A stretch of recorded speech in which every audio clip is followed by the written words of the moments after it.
What's up? What's happening? You saw the title. You saw the thumbnail. I want to talk about Clair Obscur Expedition 33. I've been playing it for the last week, and oh my god, it's a great game. Play it, 8 out of 10. Would buy again. No, but let me stop. Let me explain exactly why.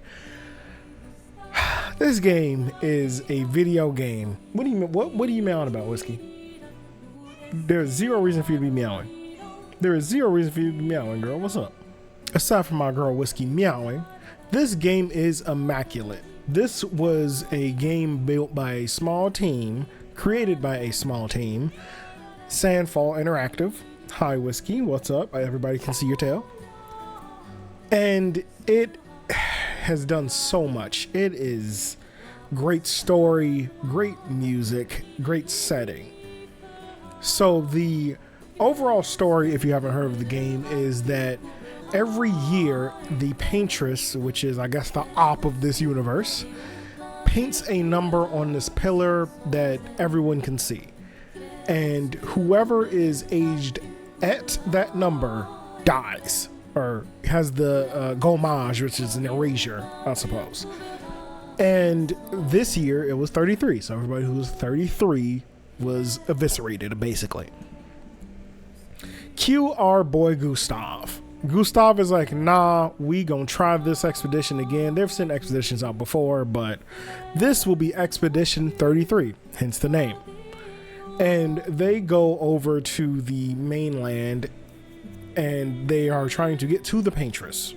And that's where the story begins. Gustav and friends go to get the paintress, defeat her, and stop this from gommaging, because every year anyone who's that age again is erased. So you have a child, and that child is now going to live till they're like 21 or whatever, because each year they age, the year also goes down. So you have a kid when you're 30, they're gonna, say be erased by, I don't know, let's just say like when they're 20, or actually probably when they're 15, really, because I think it's about half of that. So you have it 30, 15 years, it goes back 15, so yeah, probably about 15. So right now everybody's gonna live to probably about 18, whoever's born in that time. So it's a really screwed up thing. But they all go to the mainland, they get on the boat, and they first arrive on the main continent, and they get washed. It's crazy what happens. And this is like the first 20 minutes of the game, so slight spoilers, but if you ever even start the game, you'll understand exactly what's going on rip. So this is where it starts, and the gameplay was something that I'm not a huge turn-based guy. I do play turn-based games, but I don't play a lot of them. And this is the most action turn-based combat I have ever seen. Like this, other companies are definitely going to emulate this in, I say, the next 3 or 4 years. If it's a light team. If it's a heavy team, my God, it'll be 5 or 6 years, and then you'll see a bunch of these types of games happen. Square, get on this, please. A bunch of companies are going to start emulating this, because each turn that you're not attacking or not using a skill or not healing or doing whatever, the enemies can attack, but you can parry, you can dodge. That's really it. You can parry, you can dodge. So when you parry or dodge, you get what's an AP point. So think of Final Fantasy VII when you get your AP there. So it's kind of the same, but slightly different. There's no MP. Everything is AP. So as long as you have AP, as long as you're parrying and counterattacking, and depending on what skills you have, dodging, you get AP. So you can go really ham really quickly. And the mechanics are just deep. Like, aside from the basic parry and the basic dodge, you have what's called pictos, which you can equip to each character, or 3 to each character. And after 4 battles, they learn that picto, and now they can use Lumina points, which are basically your skill, not skill points, but your, I guess it's just like a point system, a separate skill point system than your action skills. and you can equip the pictos, the skills from the pictos that you've learned. So you can just be ham with this if you have enough Lumina points, and you get items that up each character, that up characters' Lumina points, and you get them a lot. So you're just a monster after a little bit in this game. You can utterly break this game, it feels like. I'm not great at turn-based games, so I haven't broken it yet, but I think I'm doing pretty solid. And there are tons of other mechanics, some of which come later in the game. I'm not going to say much about them because there's some spoilers there once you get that stuff, and I don't want to show you guys what happens and you guys be confused. I'm not going to do that. We're going to stick to everything that's happening in Act 1 for you all. All right, because this game takes place in acts, and so we're going to talk about Act 1 mostly. But Act 1 gets you basically every mechanic that you need to understand to pique your interest in the game. So the pictos, the Lumina, you have weapons which also can have skills. And I'm like, there's so much in this game. This game is so deep. It just keeps getting more and more layers to it. This was supposed to be a normal turn-based game, it felt like.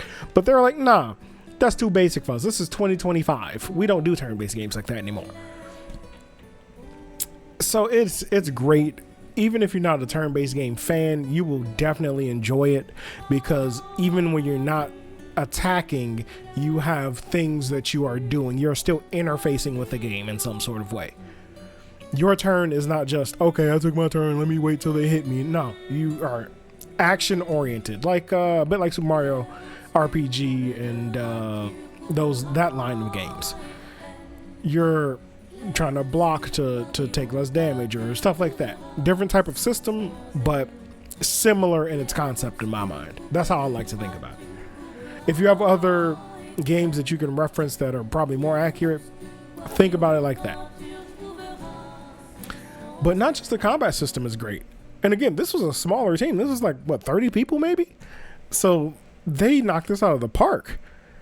The graphics, the set pieces, the world of Clair Obscur is so interesting.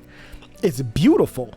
Like, there is so much detail in everything that they decided to do. They had a vision and they executed on their design vision. The landscapes are gorgeous. Each scene and all the scenery you go through, immaculate. The environment is telling a story to you. It's really fantastic. It's really great when it comes to combat and design. And honestly, right now, this is probably my game of the year so far. Probably my game of the year. And again, I don't play turn-based games that often. The music, that music though, great. Okay, also great. I'm glazing right now. Yeah, yes I am, indeed. Don't be a hater, all right? It's okay to glaze sometimes. That's what I'm doing. The music is great. The music fits in so well. Like, you hit a parry and that beat just drops and you're like, oof. This music is getting me. This music is great. And you get pulled in, you get sucked right into it. This world is so vast and interesting and the music is the accompaniment, the accoutrement. Oh my God, I'm using words. They pair together well. They really thought about how the music and the gameplay and the set pieces are all going to interact with this game, and it goes great. It goes well. It fits together perfectly, in my opinion. There's very little wrong so far that I've experienced. Now the character interactions are great. The character interactions are interesting, and I like most of the characters. I feel like some of the line reads, like none of the line reads are bad, but some of the line reads are so odd and interesting. I just want to figure out, what were you thinking when you wrote this? Like, what was your thought process, writers? What were you envisioning with this? Because some of the characters are super quirky. Like, you gotta go, okay, this is very fantasy. This is a fantasy land with how some of these characters talk and how they act. And it's not a bad thing. But again, you have to take yourself out of, this is French game that's set in France, quote unquote, Paris, quote unquote, And so all the character interactions, the character stories, the character motivations in that world fit, make sense, and are emotional. Like, these characters feel things happen in this game. You see a lot of things in this game, and it's all so good. It's all so interesting. There are all sorts of things throughout the story and throughout the environment that you just feel like, whoa, I kind of want to know what happened here. I gotta explore. I gotta discover. And the characters are a great vehicle to push that interest and that curiosity forward.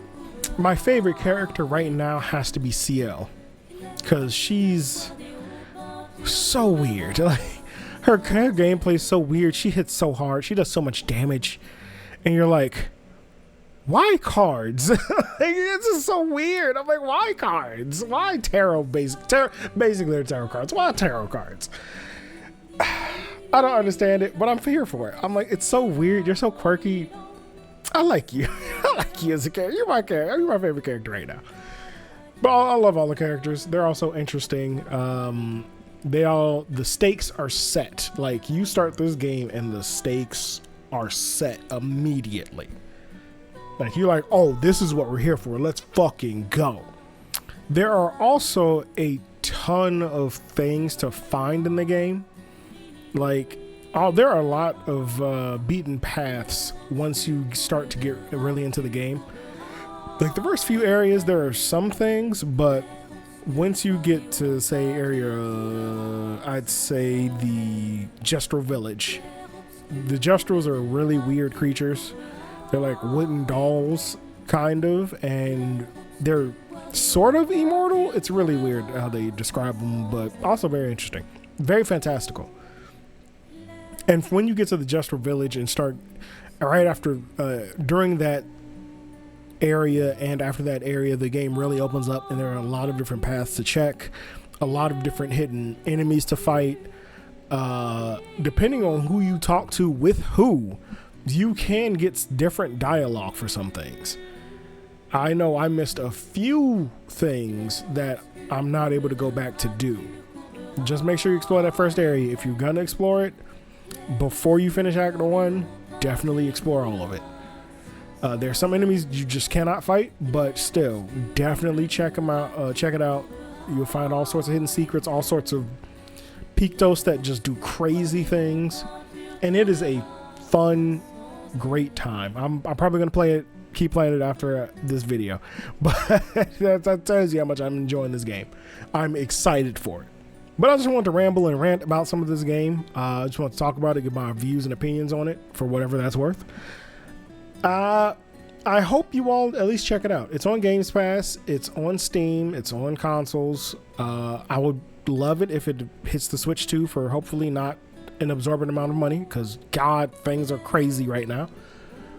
But I'd love to hear your thoughts in the comment section down below. Were you looking at Clair Obscur Expedition 33? That's a mouthful of a title. Jesus. Or did you pick it up? Have you played it? Are you gonna play it? Love to hear your thoughts in the comment section down below. Hit the like button if you like the video, and don't forget to strike that subscribe button. This is Matt. I'll see you in the next video. Peace.